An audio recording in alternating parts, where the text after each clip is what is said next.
Hi everyone, welcome back to Anu's classroom. In this video, we'll be talking about the demand concepts from managerial economics. This is unit 4 of the MMPC 10 course.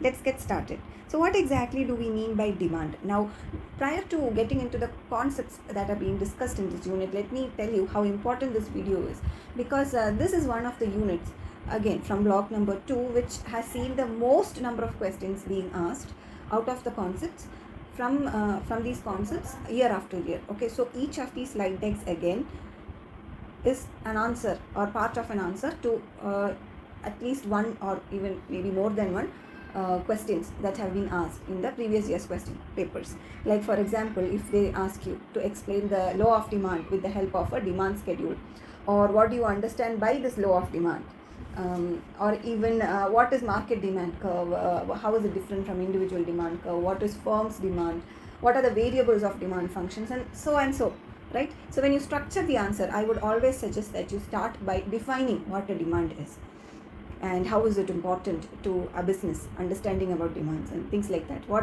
Then you can go on and answer the major question that there is, like if it is related to the law of demand, you can explain what law of demand is. If it is related to the variables that are used in a demand function, then accordingly that. Okay, so each of these slides in this deck is important. So coming to the first concept, what exactly is demand?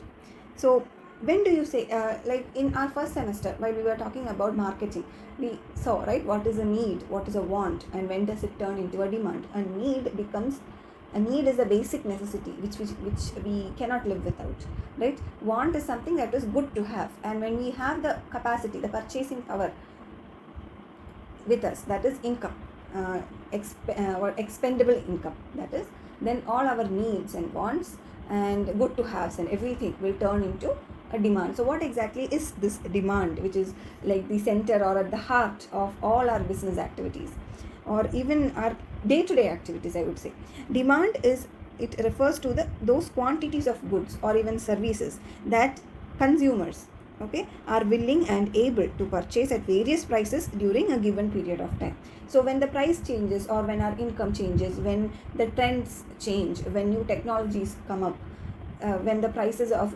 substitute goods or relative goods and things like that change, when there is scarcity, when there is a, what you can say, abundance, when there is a natural disaster, things like that. Like whenever there is a change in what you can say, the environment, then the demand for any particular item may change. Like for example, previously in our nation especially, wearing masks were not a thing, especially like even if we are having cough or cold or whatever, we never had that what you can say, that what is the word for it, we never had it in our culture to be even though our doctors and teachers and everybody right from our school day speeches that you should cover your mouth while sneezing, should always wash hands, I don't think many of us would have had that in our as a habit.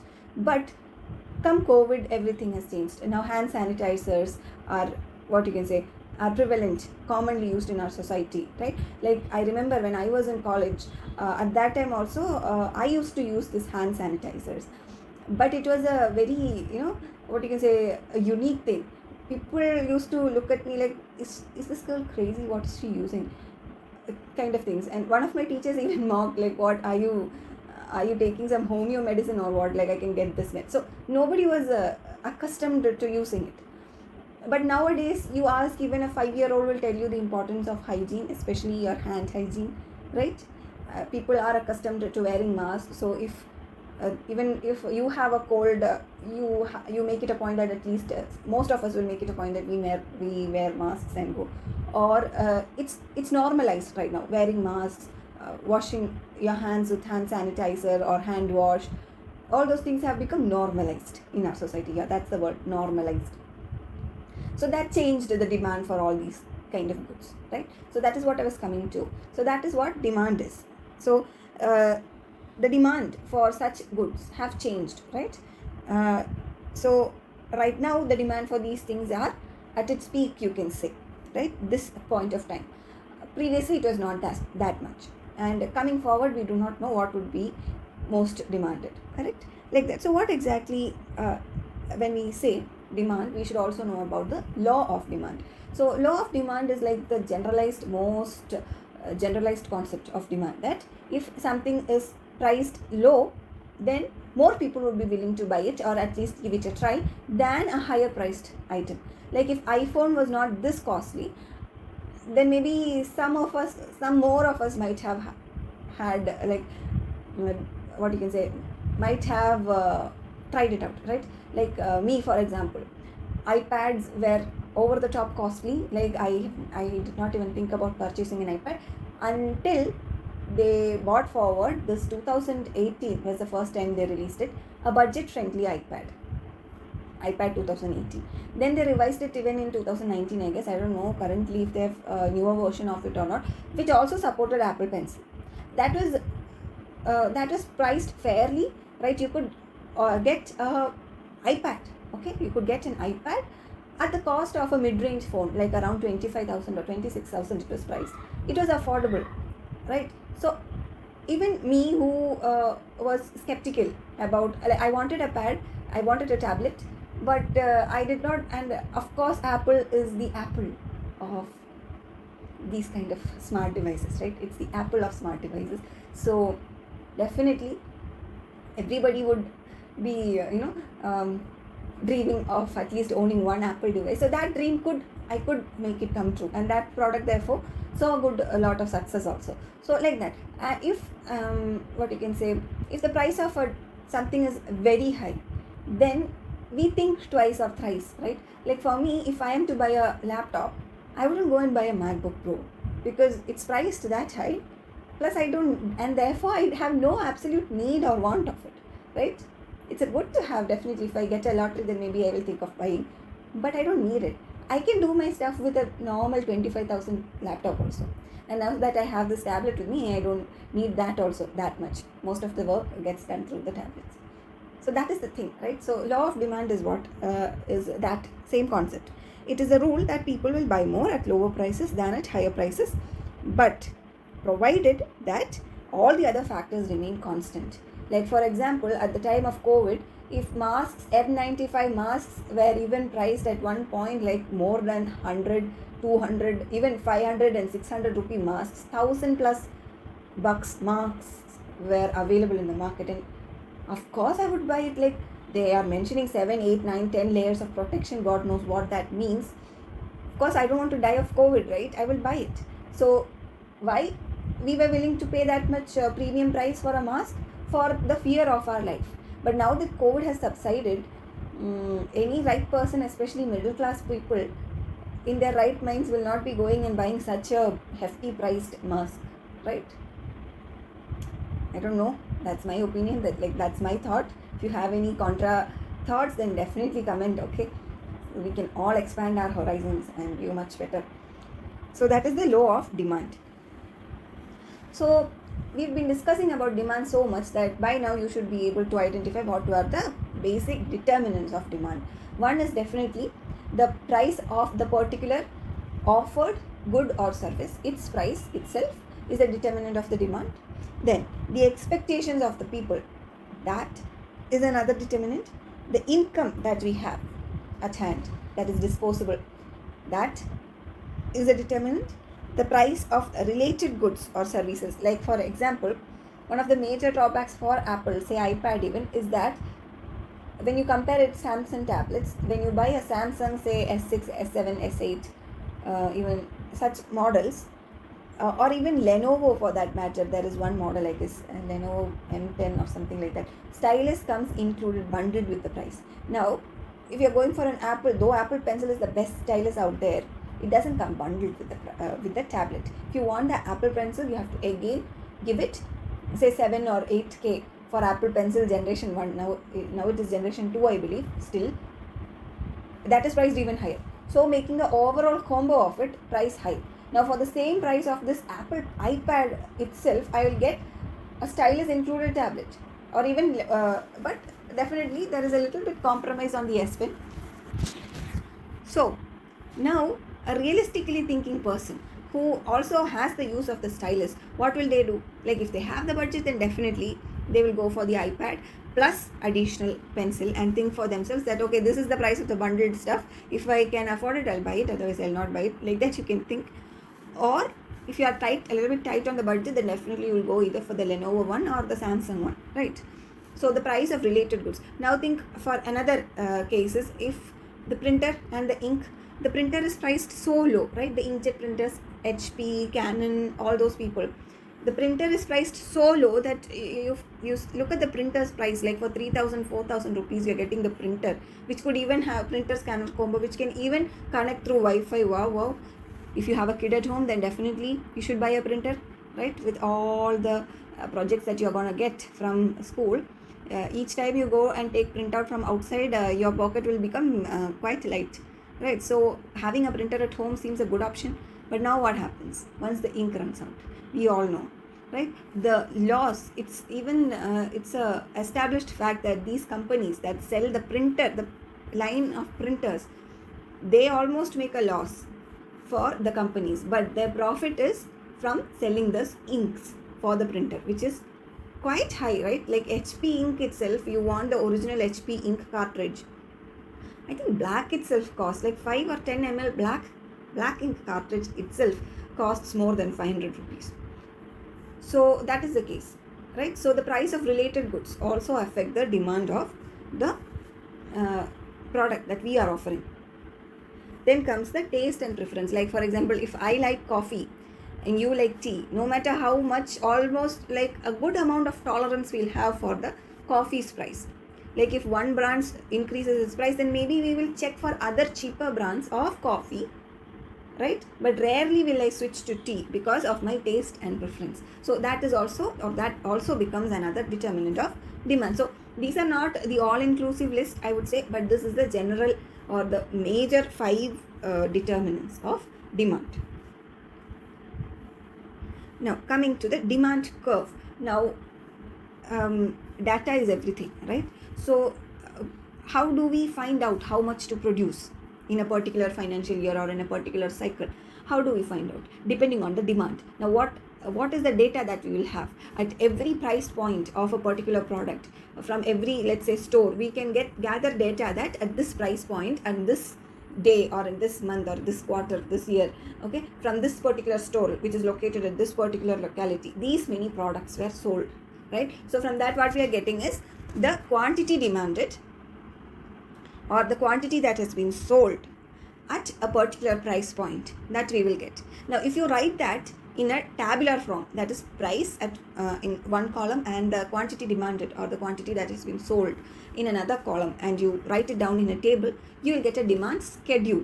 Okay, that word is important, demand schedule. If you see this word in your question paper, this term and examination, schedule, demand schedule, you must understand that what they are asking you to do is draw a table with 2 columns, price and quantity, okay, which will represent your demand. Now this same table, if I plot the points of this table into a graph having price at the y-axis and quantity demanded in the x-axis, and plot these points, okay, points of intersection of price and quantity, and if I join all these points, I will get a curve or a graphical representation, and that is called the demand curve. So demand curve is simple.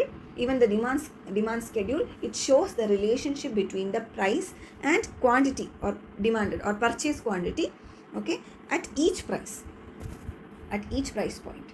So you will no wonder you will find out that this particular demand curve will have a downward slope. Okay, see, it is you can see in this diagram itself, the demand curve is what you can say, sloping downwards. That is, at very low prices you can see the most number of quantity demanded, and at very high prices you will see the least quantity that has been demanded. Now why this slopes downward, we will see.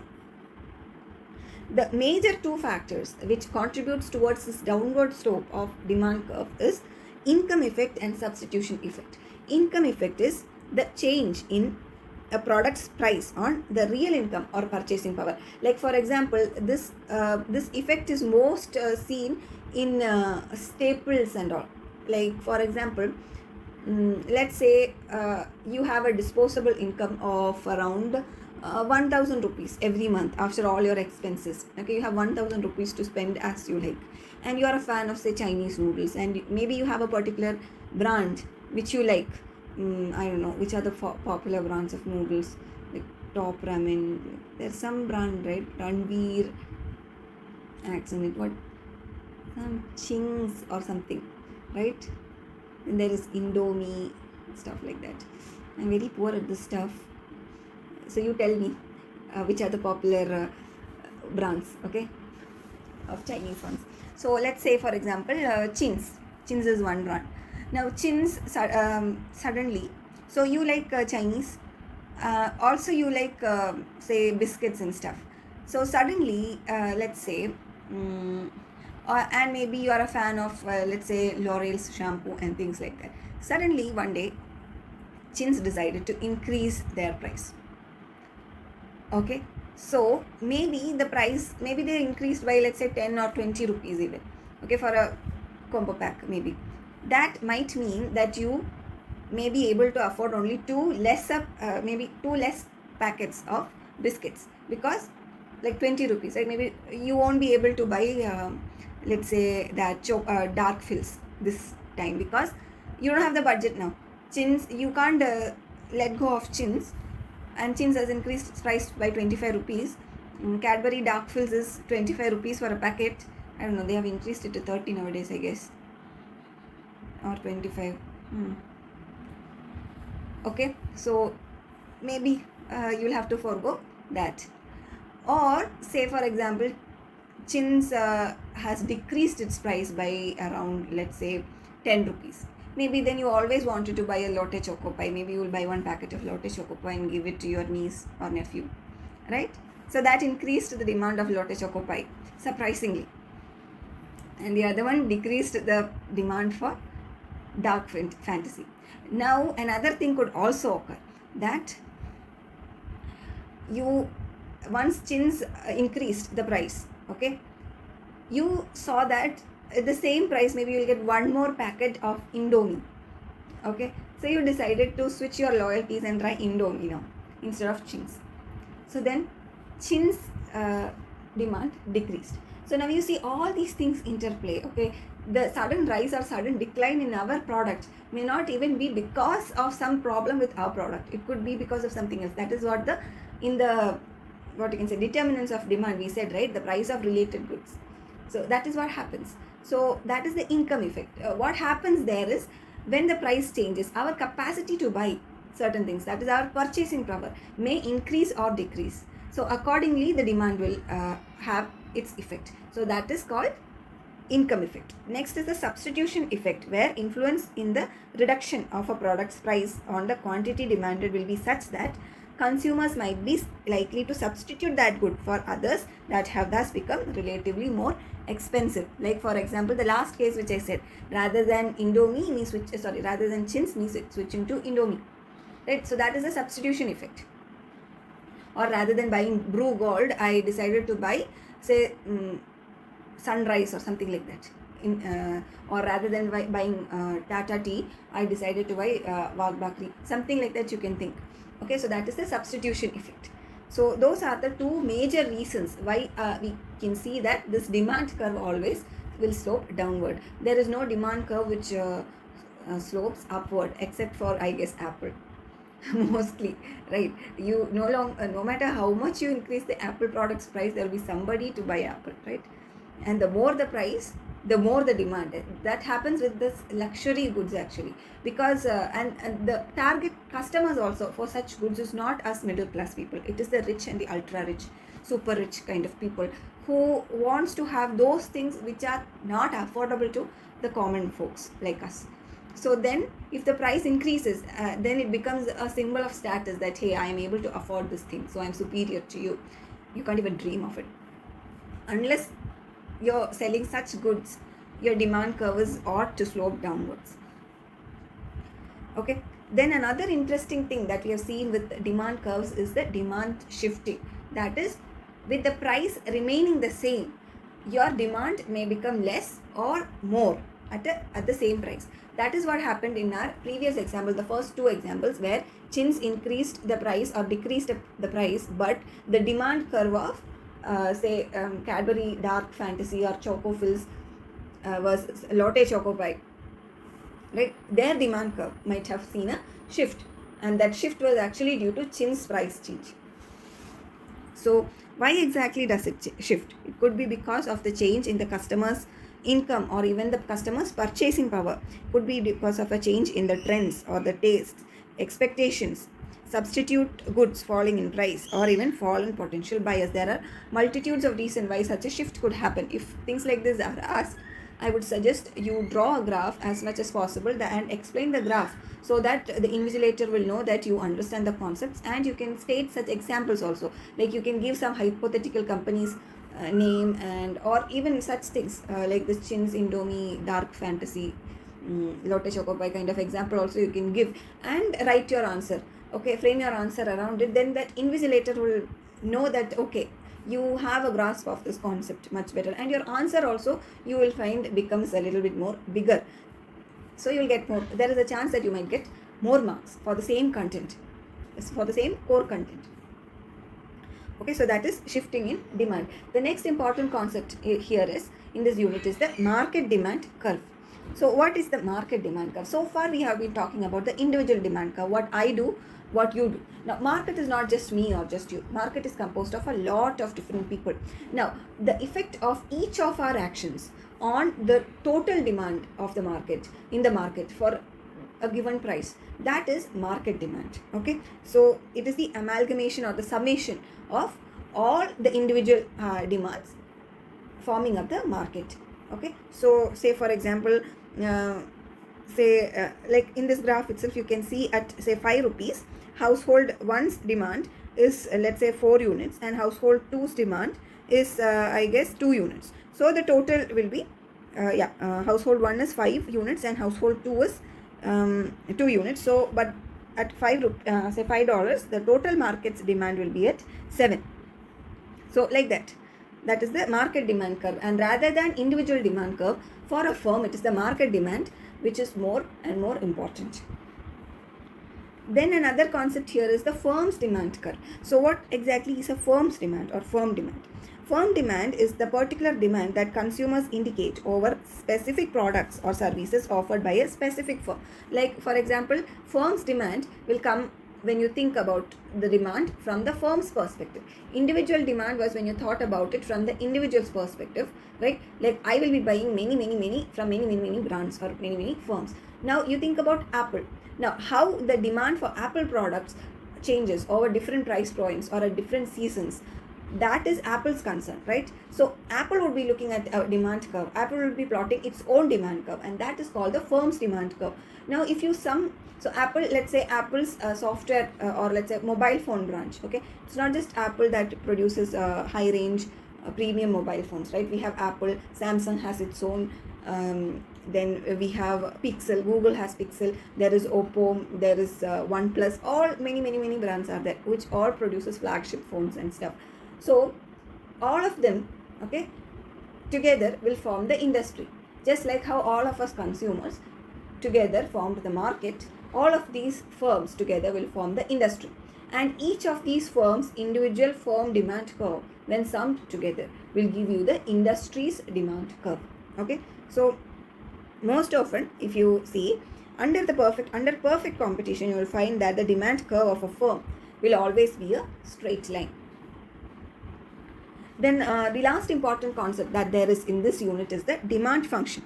So what exactly is demand function? Demand function is what you can say, it is it's a function which defines what all things or what all variables affect the quantity demanded of a particular product or service. So it is a function which shows the relationship between the quantity demanded versus all the determinants of the quantities. Okay, so like for example, the major what you can say, the major variables that affect this quantity demanded include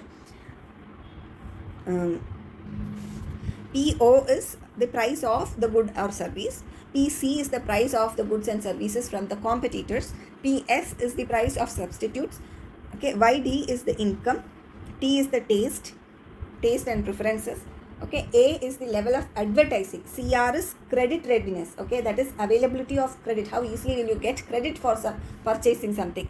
Okay, then R is the rate of interest that you will have to give for this particular, if I am to take the credit. Like that is also very important. Like home loan, it's credit rate of interest versus say the credit rate of interest if you are purchasing a smartphone or something like that, and that too from HDFC or from Bajaj Finserv, wherever.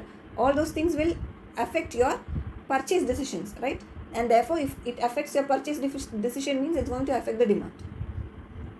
E is the expectation, N is the number of potential customers, O is all the miscellaneous factors like seasonal fluctuations and things like that. Okay, so these are all the variables. Now, all these variables may not be affecting every product. Like for example, a car, maybe some of these variables might affect the car's purchase.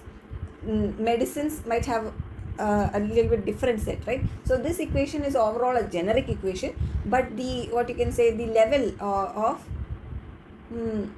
effect on the quantity demanded for a particular product or for a particular service would of course differ. So that is the demand function. So that is it. Overall, we have covered the important points of Unit 3, and all these things have come up as questions, and all these things are its potential answers also. I am not going one by one on the questions, but I assure you this slide has only the important points. I hope that you found this session useful. I am sorry it exceeded a little bit more than I expected it to go as I was explaining things. I hope you don't mind.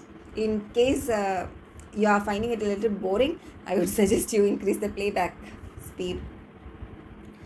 Okay, so regarding the notes for these, if possible, I'll upload it somewhere, either in a Telegram channel or I'm in the process of making a website for us.